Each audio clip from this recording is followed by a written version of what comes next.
Um juiz do interior paulista, da cidade de Jales, sugeriu que o presidente Lula minimiza e até mesmo colabora para o aumento de furto de celulares ao decretar a prisão preventiva de um homem que teria cometido esse crime. O juiz José Gilberto Braga, ele disse o seguinte em sua decisão, eu vou abrir aspas: talvez o furto de um celular tenha se tornado uma prática corriqueira na capital, até porque relativizada essa conduta por quem exerce o cargo atual de presidente da República. Mas para quem vive nesta comarca, crime é crime e não se pode considerar como normal e aceitável a conduta de alguém que subtrai o que pertence a outro, eu fecho aspas. E diante disso, a AGU, que é a Advocacia Geral da União, comandada por Jorge Messias, vai entrar com uma representação no Conselho Nacional de Justiça contra o juiz por abuso de direito. Eu vou chamar o jurista da bancada, Tiago Pavinato, queria naturalmente pedir a sua análise acerca dessa informação colocada pelo juiz, o magistrado no interior de São Paulo em sua decisão. É um posicionamento normal, é esperado, ele pode fazer isso, mas ele colocou o que muita gente pensa, né? Ele pode ser punido por isso? Claro que pode, deve porque esse não é o papel do juiz. Veja que, muito embora muita gente tenha ficado alegrinha porque não gosta do Lula, ficou alegrinha pela mesma razão que as pessoas que votam no Lula ficam alegrinhas quando um juiz fala mal do Bolsonaro ou de qualquer coisa da direita. O juiz, ele não deve ceder a esse tipo de partidarismo, ele deve aplicar a lei. O que o Lula tem a ver com o processo? Em primeiro lugar, absolutamente nada. Então ele descredencia a sua função, que é julgar conforme o caso concreto e a lei. Ele não tem que refletir sociologicamente, ele não tem que fazer da sua decisão judicial uma peça panfletária, partidária. Pode ser contra o Lula, contra Bolsonaro, quem quer que seja. A lei, ela é aplicada ao caso concreto e a lei é abstrata. O caso concreto é o furto do celular. E não o fato de presidente da República, que ele não citou a fala do Lula, não tem fonte. Lula não falou do celular. Quem falou de furto, quem normalizou o furto foi um correligionário do Lula, que acho que foi o André Sanches, que ele falou, teve uma fala muito infeliz, mas isso não saiu da boca do Lula. Não saiu. Saíram outras coisas, mas isso não saiu. Então o juiz, ele faz isso, ele descredencia o valor jurídico da sua decisão e agora vai responder ao CNJ e tem que responder ao CNJ, porque da mesma maneira que um juiz, ele não pode condenar alguém com base no bolsonarismo, ele não pode condenar alguém por conta do lulismo. Isso se chama imbecilismo. Então o juiz, ele tem os seus deveres funcionais, e isso é um péssimo juiz. Precisa responder. Agora, do outro lado, nós vemos a AGU, Advocacia Geral da União, que vai acionar o Conselho Nacional de Justiça contra este juiz. Tá certo? Tá errado. Não é função da AGU. Não é função da AGU ficar correndo atrás de interesses pessoais de políticos que ocupam cargos nas instituições. A AGU, ela é a advocacia do Estado, ela é a advocacia das instituições e não dos políticos. Agora, o que a gente tem assistido em Brasília é a personificação das instituições e a institucionalização dos políticos. Personifica-se Polícia Federal, personifica-se Advocacia Geral da União e se institucionaliza, como quer fazer o presidente Lula e o ministro da Justiça, como nós vimos no pacote da democracia, que de democracia não tem nada na semana passada, fazendo penas especialíssimas e duríssimas para quem atentar contra a integridade física e contra a vida do presidente, do vice, do presidente da Câmara, do Senado e os ministros do STF.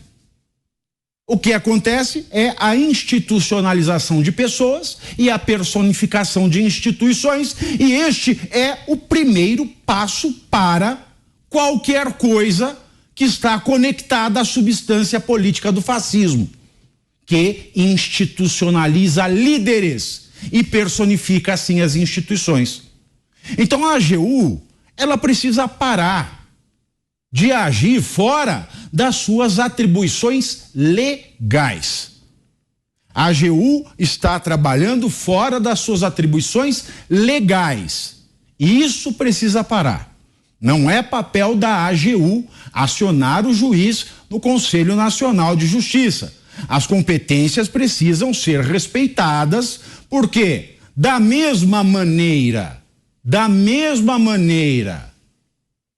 que nós ficamos preocupados com a utilização de uma polícia para investigar, nós devemos ficar preocupados também com o uso de um órgão que é o defensor, o procurador das instituições do Estado, como agente de intimidação por ofensas pessoais a políticos que ocupam cargos nas instituições do Estado. Isso tem que parar. Agora vamos continuar o nosso giro de análises e opinião. Vamos com o Roberto Mota no Rio de Janeiro. Mota, para além dessa questão destacada pelo Thiago Pavinato, eu vou trazer uma outra parte aqui que consta na decisão desse juiz do interior de São Paulo, José Gilberto Braga, em que ele diz: crime é crime e não se pode considerar como normal e aceitável a conduta de alguém que subtrai o que pertence ao outro. Talvez não fosse justamente isso que as pessoas queriam escutar da boca de um presidente da República? Eu diria que essa frase traz alívio e emoção a muitos brasileiros, porque pelo menos um juiz nesse país sabe o que é um direito fundamental, o direito à propriedade. O que é seu, ninguém pode tirar de você, nem a sua casa, nem o seu celular, nem a sua fazenda e nem a sua vida, porque é lá que esse processo acaba, com esse processo de relativização. Quem já leu o meu último livro, vou aproveitar para mostrar aqui a construção da maldade, já sabe que esse processo de relativização do crime é uma estratégia da esquerda, não só da esquerda brasileira. Nós vimos isso recentemente em inúmeros episódios nos Estados Unidos, em que cidades movidas por prefeitos democratas de extrema esquerda, nos Estados Unidos a maior parte da polícia que a gente vê na rua é municipal. Esses prefeitos retiraram as verbas da polícia, movidos pela pressão de um grupo, de um movimento chamado Abolish the Police. A tradução é acabem com a polícia. Isso aconteceu nos Estados Unidos. Algumas dessas cidades democratas viram uma explosão na criminalidade. Então, da mesma forma que a demonização do porte de armas pelo cidadão de bem, a relativização do crime faz parte do pacote ideológico da esquerda. A esquerda glorifica e romantiza o criminoso e ataca e demoniza a polícia. A gente ouviu nos últimos meses, anos, políticos e intelectuais de esquerda dizendo, está gravado em milhares de vídeos, o criminoso é um coitadinho, ele botou uma arma na sua cabeça porque ele não teve um tênis quando ele era criança. A esquerda também diz, isso está registrado, a culpa da violência, eles não usam a palavra crime, prestem atenção nisso, a culpa da violência nas comunidades é da polícia que chega atirando. Mas uma pessoa que fala uma frase como essa desconhece não só o básico da realidade das comunidades, como também o básico da forma de operação da polícia. Agora, aparentemente, ainda há muita gente entre nós que acha que essas duas afirmações são razoáveis, que o criminoso é um pobre coitado que não teve culpa, exceto o criminoso de opinião, né? Para esse, é como o Pavinato disse, são reservadas as piores penas no lugar mais quente do inferno. Mas aquele criminoso que simplesmente mata, estupra, sequestra. Esse é um pobre coitado. E a polícia é que é a malvada. Quem paga o preço dessa insanidade somos nós. Não são os políticos com seus carros blindados, com as suas seguranças. Quem paga o preço dessa insanidade ideológica somos nós e as nossas famílias, principalmente as famílias mais humildes, porque moram, na sua esmagadora maioria, nas comunidades, áreas dominadas pelo crime. E aí a gente precisa lembrar o que o pensador e escritor britânico Theodore Dalrymple disse: os pobres colhem o que os intelectuais semeiam. Agora, Cristiano Beraldo, não, o Pavinato tem uma observação. Porque o pessoal do chat, eu quero dizer uma coisa para vocês. Da mesma maneira que editaram aquele vídeo do Bolsonaro, que ele faz o pessoal da pessoa sem ar, e ficam rodando como se ele tivesse tirado o sarro das pessoas com Covid-19, e tiraram aquilo do contexto em que ele fala, não querem esperar que a pessoa fique morrendo dia para levar para o hospital. Tiraram do contexto e as pessoas da esquerda usam até hoje. Esta fala da cervejinha e do celular também faz parte de um vídeo editado. São dois momentos distintos. Esse vídeo já foi verificado. Então você que está falando aqui, o Lula falou sim, o Lula falou sim, o Lula falou sim. Não. O Lula não falou. A esquerda romantiza o crime, a gente já sabe, etc. Mas esta frase ele não falou. A César o que é de César, queridos. Agora, Beraldo, claro, também quero escutar a sua opinião acerca do posicionamento desse juiz, mas ainda que a gente não tenha, digamos, dados empíricos, quando um gestor relativiza esse tipo de crime, você acredita que ele pode impactar no número de casos que são cometidos, esse tipo de crime que é cometido por aí nas ruas? É até mais grave do que isso, porque quando você tem esse tipo de mensagem partindo de quem está no poder, você cria o ambiente institucional que aceita esse tipo de comportamento. O Pavinato está se referindo a vídeo editado que realmente houve, colocava a fala do Lula de uma maneira mais grave do que efetivamente foi, mas o que ele disse em mais de uma oportunidade, no meu ponto de vista, é grave sim.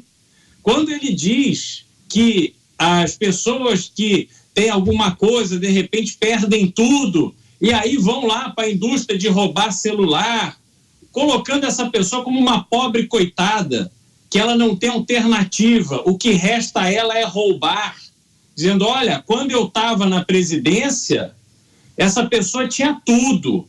Agora que eu saí da presidência, o que resta a ela é roubar, coitada dessa pessoa. Isso assim é grave. Quando ele, em outra oportunidade, diz, olha, não aguento mais ver jovem apanhando da polícia só porque roubou um celular. Não é só porque roubou um celular, não. O dever dele e do PT, que comandam o Brasil quase a metade do tempo desde a redemocratização, o dever deles é dar uma vida e uma perspectiva de futuro melhor justamente para as crianças. O que eles fizeram? O contrário disso. Não pode se dizer que o trabalho que ele tanto bate no peito para se orgulhar de ter feito acabou por causa do Bolsonaro, acabou por causa da pandemia. Que diabo de trabalho é esse? Veja o que aconteceu nos países desenvolvidos. Os Estados Unidos teve problema com inflação, teve uma série de problemas, mas o emprego estava lá em cima, a renda aumentando, tudo estava funcionando. Diferente do Brasil, porque os alicerces não foram feitos da maneira adequada. Lula pegou o Brasil com um problema inflacionário resolvido a partir do Plano Real, que teve oposição do PT. E aí foi implementando políticas puramente populistas, formando uma geração de analfabetos funcionais com diploma universitário que não serve para nada. Ao invés de capacitar as pessoas para galgarem passos, para melhorarem a sua posição de forma sólida na sociedade, ele foi só facilitando a compra. Resolveu fazer um voo de galinha com base no consumo. Deu no que deu. Caiu o Beraldo. Caiu o sinal dele. Eu concordo com tudo que o Mota e o Beraldo estão dizendo. Tudo, absolutamente tudo, Beraldo. O fato é que o juiz não podia usar isso na sentença. A troco de que ele vai usar na sentença? A troco de quê?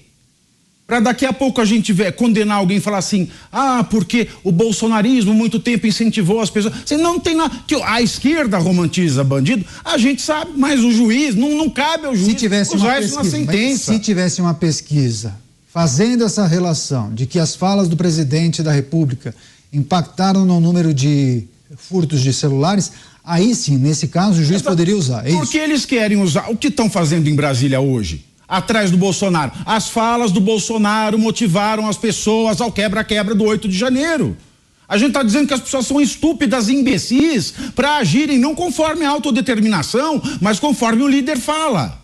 Mutatis mutandis é o mesmo erro. O judiciário não pode se envolver nesse tipo de rinha. Tá, Zé, queria também escutá-lo, várias pessoas, inclusive, resgatando. Beraldo, você tem um complemento, é isso? Rapidamente, claro. E todos os dias nós fazemos críticas a decisões que são tomadas até pelo STF com base na capa dos processos. Quer dizer, um ministro do STF tem que julgar com base na Constituição e nos fatos que estão descritos no processo, não no autor, no réu. Isso não tem nada a ver, é com base na lei. Quando você tem esse tipo de comportamento de um juiz que vai fazer esse tipo de menção, você também vê uma manifestação de preferência política que é completamente descabida e não traz nenhum benefício ao sistema judiciário. Aliás, atrapalha a construção dessa justiça com J maiúsculo que nós aqui, dia após dia, defendemos.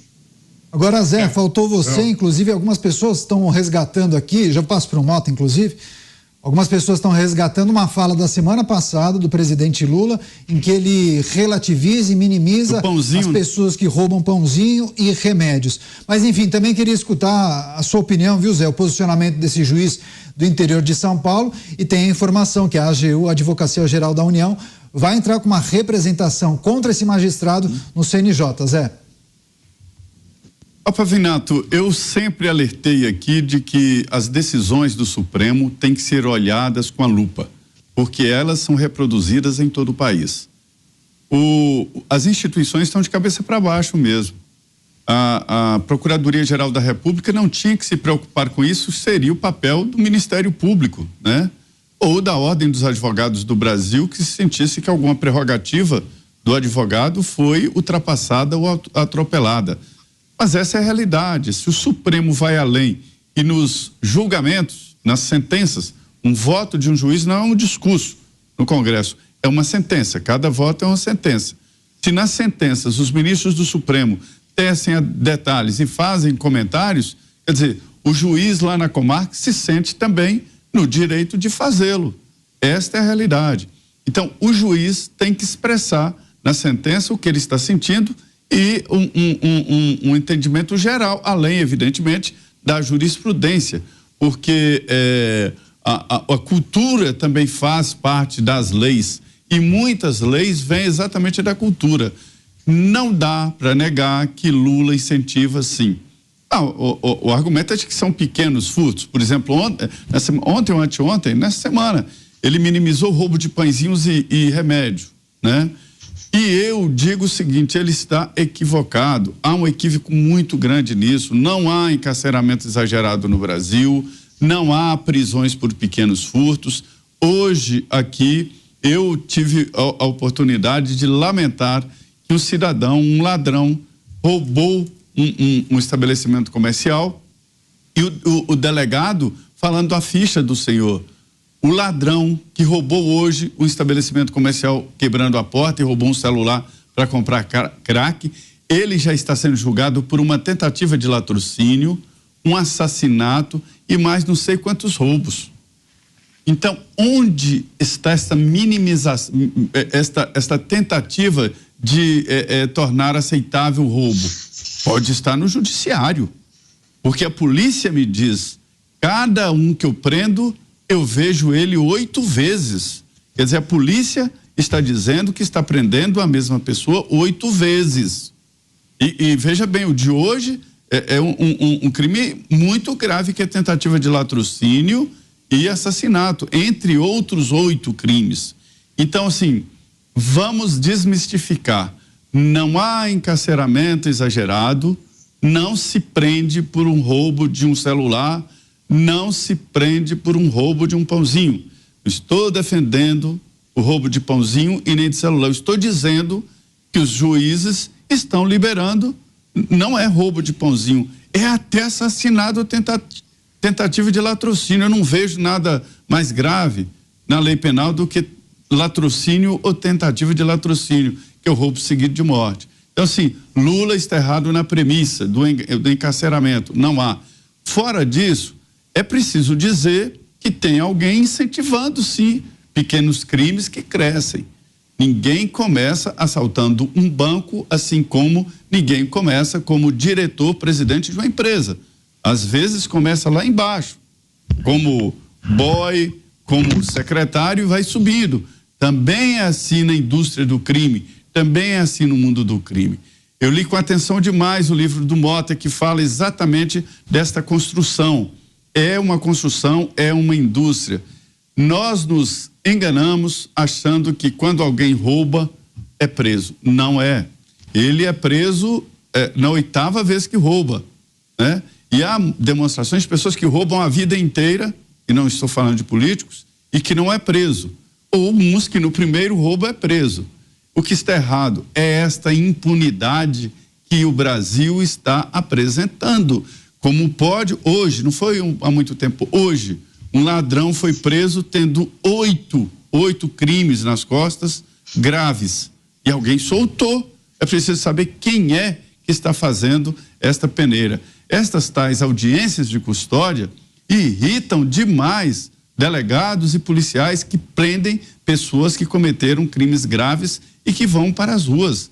Então, o juiz traduzindo isso aí, traduzindo esse incentivo, está na linha da justiça.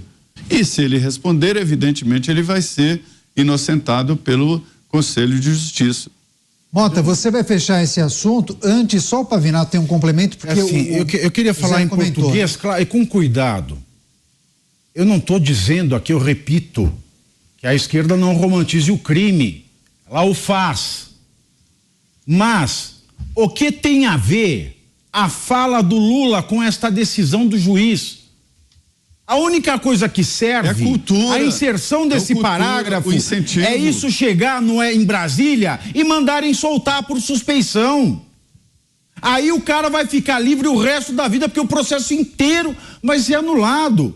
O juiz, ele não tem que entrar no mérito de lulismo ou bolsonarismo. Isso está errado. Está errado. Ele cometeu um crime, ele tem que ir preso porque ele cometeu um crime. E não explicar a cultura do crime. A gente fala de cultura, de mudança no l'air du temps, no zeitgeist da história, quando a gente quer criar algo novo na lei. Não, roubar celular já é crime. Roubo e furto já são crimes. Ele não precisa justificar porque que ele está aplicando a pena. Já existe no código. Já isso existe. Aí não é lulismo. Mas quem está fazendo avaliação de lulismo ou bolsonarismo é você. O juiz falou apenas de que tem alguém incentivando. Não, ele falou o presidente da República. A sentença mencionou o presidente da República. Esse é o problema. Uhum. Ele fala. Mas não o Bolsonaro, não o bolsonarismo. Mas não é isso. O que eu quero dizer, não é, mas da mesma maneira que ele falou isso, um juiz que é mais que tem sua vida pessoal, que vota 13, ele vai lançar esses argumentos. E o direito tem que estar acima de lulismo e bolsonarismo. Porque da mesma maneira que o pessoal vibra quando um juiz fala, o Bolsonaro é um mal, aí o pessoal da esquerda fica todo assim, grande juiz, herói da nação. Agora quem gosta de Bolsonaro, quem votou no Bolsonaro, tá assim com esse juiz, juiz, herói da nação. E a nação tá metade, meus queridos. Aqui, Pavinato, uma mensagem, fala isso pros ministros do STF, Pavinato. Mas a gente fala todo dia. Se eu falo para um, eu falo pro outro. Não tem o duplo padrão. Tá errado. Só para fechar esse assunto, Mota, você tem uma contribuição a dar. Eu tenho. Eu gostaria que esse programa fosse só sobre esse assunto, porque há muita coisa a ser esclarecida. Eu entendo o que o Pavinato está dizendo. O Pavinato é muito articulado, está muito acima da média das pessoas que eu encontro no meu dia a dia em capacidade de raciocínio e articulação. Mas eu entendo também a posição deste juiz, Pavinato, porque, como eu coloco no meu livro, quando você se debruça sobre o que tem acontecido no direito brasileiro, vou tomar muito cuidado com as minhas palavras, no direito, quando você encontra juristas, isso está no meu livro, juristas defendendo a tese de que o criminoso reincidente no crime, ele deve ter a sua pena reduzida, porque a reincidência é culpa do Estado, porque o Estado prendeu e não conseguiu recuperar o criminoso. Hoje nós temos no Brasil juristas defendendo isso, meus amigos.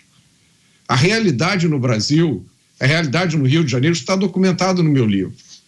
Um sujeito que tem 17 anos e 8 meses e mata alguém no Rio de Janeiro, a última vez que eu obtive esse dado, a punição que ele recebe é ficar internado em média 8 meses. É como diz um delegado amigo meu, o sujeito mata você no carnaval, o Natal ele já vai passar em casa.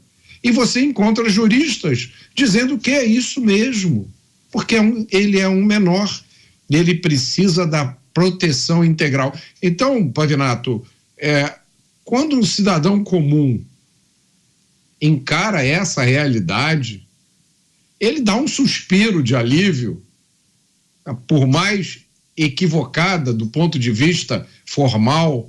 Eu entendi perfeitamente a colocação que você fez em relação à declaração do jurista, mas deixa eu te dizer, com certeza, milhões de brasileiros deram um suspiro. Caramba! Primeiro, pelo fato de que ainda existem juristas no Brasil que sabem que o crime é uma coisa errada. Isso é uma coisa que a gente achou que já estava resolvido. Segundo, por ele ter tido a coragem de falar isso. E está agora, como você muito bem colocou, sujeito a punições. E para encerrar, não pode o vento só soprar de um lado durante décadas, desde a última grande revisão do Código Penal, acho que foi em 1984, 1985, só se aprova lei nesse país para criar mais benefícios para o bandido. Nós somos um país, meus amigos, eu vou encerrar meu comentário aqui, e quando eu descobri isso eu me choquei. Nós somos um país onde o sujeito estupra, ele é processado, ele é julgado, ele é condenado, ele vai para um presídio, quando ele chega no presídio, ele tem o benefício, o direito, me disseram, eu ouvi isso, é um direito à visita íntima. O estuprador, quando chega no presídio, tem um direito à visita íntima. De que forma esse é um país que protege as suas mulheres e as suas crianças? De que adianta criar milhões de delegacias de proteção à mulher, de gastar saliva com discurso, quando na hora de usar o recurso que funciona, isso quem está dizendo não é Roberto Mota, não vou falar de mim na terceira pessoa, isso quem está dizendo é o economista Gary Becker, que ganhou o prêmio Nobel em 1992, meus amigos, 1992, ele provou que o criminoso é movido a incentivos e punições. Se você aumenta a punição e diminui o incentivo, o crime diminui. E aí eu entendo, eu me coloco no lugar desse juiz, eu entendo, eu e milhões de outras pessoas, por mais que, conforme o Pavinato explicou muito bem aqui, do ponto de vista formal, esteja, essa postura seja considerada errada e ele esteja sujeito à punição. Pois é, eu preciso ler alguns comentários aqui, muitas pessoas inclusive criticando você, viu, Pavinato? Nós somos transparentes. Pavinato, você está amarelando hoje? Uma outra pessoa. Não estou amarelando. Você tomou o quê? Não entendi a explicação do Pavinato. Tem uma outra pessoa que faz uma pergunta, eu vou inclusive repassar para o Tiago Pavinato. Pavinato, então os juízes, os magistrados brasileiros não podem ter opiniões ou o erro foi ter colocado na decisão? Não pode. Ou o erro foi ter colocado na decisão. Se ele não tivesse colocado essa informação na decisão e tivesse feito uma postagem na rede social dele, ele também poderia ser denunciado ao CNJ? A gente falou isso a semana inteira passada. Ah, mas como a gente tava falando mal do Barroso, aí todo mundo tava curtindo. Todo mundo tava, tu falou Barroso não pode falar. Não, juiz não pode postar na rede social opinião política, juiz não pode postar na sentença opinião política, juiz não pode fazer campanha política, juiz é proibido pela lei de fazer campanha política. Ele tem que guardar para ele. Ah, mas não seria melhor ele expressar, se a gente sabe quem é? Pois é. No mundo ideal mas não pode, a lei não deixa. Ah, Pavinato, você é muito legalista. Pois é, se eu não fosse legalista, eu não poderia estar falando mal aqui, por exemplo, da prisão arbitrária do Mauro Cid e da soltura, da liberdade do G. Dias. Eu só posso estar falando isso porque eu tenho um parâmetro, o meu parâmetro é a lei. E além do aspecto formal, do juiz não poder revelar partidarismo, não pode, nem na sentença, nem no Twitter, em lugar nenhum. Ele não pode registrar isso. Quando um juiz faz isso, ele comenta. Agora, eu não poderia ter falado tudo que eu falei do Barroso na semana passada, quando ele falou de nós derrotando o bolsonarismo, e olhar para esse juiz falando do lulismo e bater palma, meus queridos. Agora, o que vai acontecer na prática? Além do aspecto formal que é errado, na prática agora ele vai para o CNJ, o CNJ que vai ser presidido agora pelo Barroso. E o que vai acontecer com esse juiz? Então, pouco a pouco, vai estar tudo dominado. Tudo dominado. Então, é um erro do aspecto formal e um erro também do aspecto prático. O que vai acontecer com ele agora? Esse juiz vai perder mané. E quando um juiz que consegue enxergar a realidade da má influência da política na sociedade escorrega como esse juiz escorregou, quem perde é a sociedade. Por mais saciada que ela tenha ficado com o sentimento, ele falou o que eu queria falar. Tá, mas agora ele dançou. Por quê? É o próprio Barroso que vai julgá-lo no CNJ. Pois é, todo mundo falou do Aziz. Beraldo, você quer falar, né? Não, só para complementar, o Pavinato está certíssimo. E a posição do Pavinato tem a ver com a lei e aquilo que a gente quer chamar de justiça. Quando você faz um concurso público para ser juiz, você não responde no concurso público perguntas sobre o seu posicionamento político, porque isso você tem que deixar de lado, você tem que olhar para o processo e para a lei, e a partir daí tomar as suas decisões. Quando você tem juízes, seja na primeira instância, na segunda, no STJ, no STF, onde quer que seja, manifestando a sua vontade política, a sua preferência política em decisões, em posicionamentos, a gente entra no campo do vale tudo. E não será assim que nós iremos resolver os problemas do Brasil. Esse é o fato concreto. Como disse o Mota, há uma onda de juristas, de juízes, de pessoas que vêm tratando o crime como algo aceitável. Na minha visão, é inaceitável. Na minha visão, tem que ser punido conforme está na lei.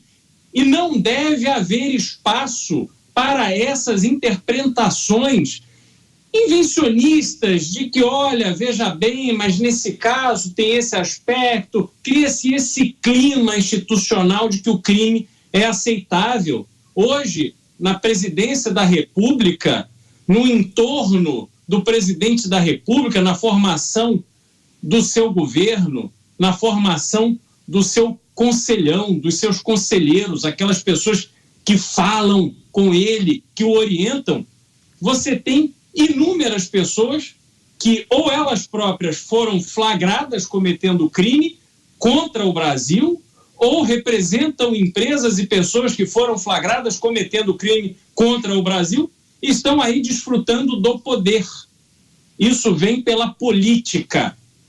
A justiça é que deve corrigir os malfeitos. E se a gente ficar transformando a justiça simplesmente em mais uma arena de torcida, nós nunca vamos ter o Brasil que todos nós aqui desejamos e estamos aqui dia após dia contribuindo para construir. Só para ilustrar, ontem foi publicada uma decisão do Barroso num habeas corpus de um traficante. Qual que foi a decisão do Barroso? Publicado ontem, tá? Vou até falar o número do HC para quem quiser pesquisar. É o HC 230-304. O Barroso ele falou que a gravidade do crime não justifica a preventiva por tráfico.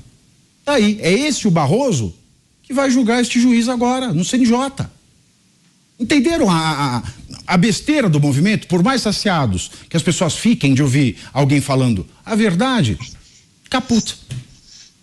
Tá certo, vai, Mota, vamos rapidinho só para a gente girar o tema. Eu só queria contribuir para esse debate, dando a minha impressão de que tem dois pontos distintos aqui. Tá? O juiz fez na sentença dele uma referência indevida, mas não me parece que essa referência foi política. Ele fez uma referência a uma postura moral. Não me parece que ele trouxe para a sentença dele uma disputa entre bolsonaristas e petistas, ou entre essa figura ou aquela. E aí, de novo, Pavinato, que bom que a gente tem ainda juízes que têm essa bússola moral. E eu vou mudar minha frase. Não é que bom, eu tenho certeza que nós temos, porque eu conheço inúmeros deles. Eu acho que são a maioria. E aí eu me lembro de várias coisas que você já falou muitas vezes aqui, né, Pavinato?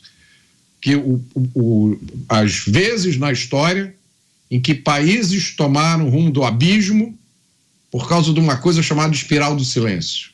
Eu não falo porque eu não quero perder as minhas condições, você não fala porque falta 3 meses para a sua aposentadoria, o Beraldo não fala porque, olha, podem fazer uma fiscalização na minha empresa e ninguém fala.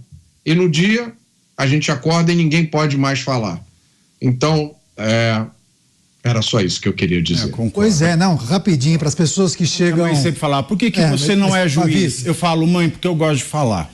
Para as pessoas que chegam agora e não entendem exatamente essa frase ou esse trecho da decisão do juiz José Gilberto Braga, ele colocou o seguinte nessa decisão: talvez o furto de um celular tenha se tornado prática corriqueira na capital, até porque relativizada essa conduta por quem exerce o cargo atual de presidente da República. Quer arrematar, Pavinho? Não, eu só queria dizer isso mesmo. Muita gente pergunta, por que você nunca foi juiz, nunca foi no ministério, nunca fez concurso? Porque eu gosto de falar. E porque tem a vedação funcional. Mas ninguém respeita. Mas eu respeitaria, eu tenho péssimo hábito de me pautar pela legalidade, é uma mania minha. Então, assim, eu nunca fiz concurso para ser de nenhuma instituição de Estado, porque eu realmente gosto de falar, quero falar e vou falar enquanto puder falar.